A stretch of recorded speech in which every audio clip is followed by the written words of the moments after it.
Hello, I'm Anmol. You're watching Odisha Post Live, and these are today's headlines. Elaborate security arrangements have been made in Puri, where around 15 lakh people have congregated on Wednesday evening to witness Lord Jagannath, Lord Balabhadra and Devi Subhadra in Sunabesha or golden attire. Around 5,700 police personnel have been deployed in the town. Devotees will be allowed to witness the ritual till 11 pm, SJTA Chief Administrator Arvind Padhi said. A fresh low-pressure area is likely to form over West Central and adjoining Northwest Bay of Bengal around July 19, IMD said today. As per the weather agency, several parts of Odisha are likely to experience heavy rainfall in the next 5 days. A yellow warning for heavy to very heavy rainfall has also been issued for some districts. Revenue Minister Suresh Pujari today informed that the government will act tough against people who encroach on government property, while poor people who had encroached upon small portions of land were being evicted in the state earlier. The BJP government will also take action against the rich and other influential people, Pujari added.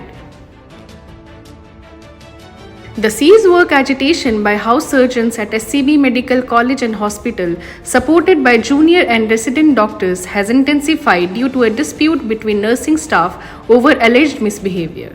The house surgeons are demanding the immediate transfer of a senior nursing officer while ensuring that emergency services remain operational during the ongoing standoff. Efforts are ongoing to track down and neutralize the terrorists who are linked to the banned group Jaish-e-Mohammed and attacked Indian Army personnel in Jammu Kashmir's Doda district recently. Security forces and terrorists exchanged fire twice briefly within a span of 4 hours in a forest area today, officials said. The Congress government in Karnataka on Wednesday defended its move to reserve jobs in private sector for Kannadigas in the state, even as industry veterans objected to the proposed quota, calling it fascist and short-sighted. The government also sought to reach out to the private sector, saying their interests will be protected. The Delhi High Court today reserved its order on Chief Minister Arvind Kejriwal's pleas challenging his arrest by the CBI in the excise policy case and seeking interim bail. Kejriwal's senior counsel not only assailed his arrest by the CBI but also sought his release on bail in the case. Haryana Chief Minister Nayab Singh Saini today announced more benefits for Agniveers who complete their short 4-year stint in the armed forces. These include age relaxation in state public service recruitment, a horizontal reservation, and subsidy to industrial units that employ Agniveers. The Supreme Court is slated to hear on Thursday a batch of pleas alleging irregularities in the conduct of the NEET UG 2024 examination and seeking its cancellation. As per the cause list published on the website of the Apex Court, a bench presided over by CJI D.Y. Chandrachud will resume hearing the matter on July 18.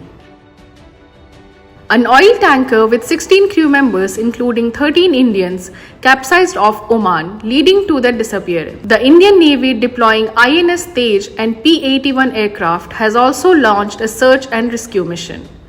Concurrently, Omani vessels are actively participating in efforts to locate the crew of the Comoros flagship.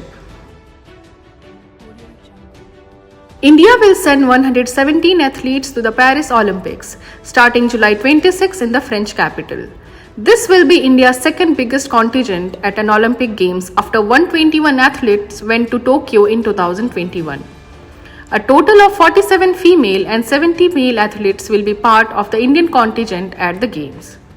In the upcoming event, track and field leads with 29 athletes, followed by shooters with 21. Mirabai Chanu represents India in weightlifting, while equestrian, judo and rowing each have 1 athlete participating. That's all for today's headlines. Stay tuned to Odisha Post Live.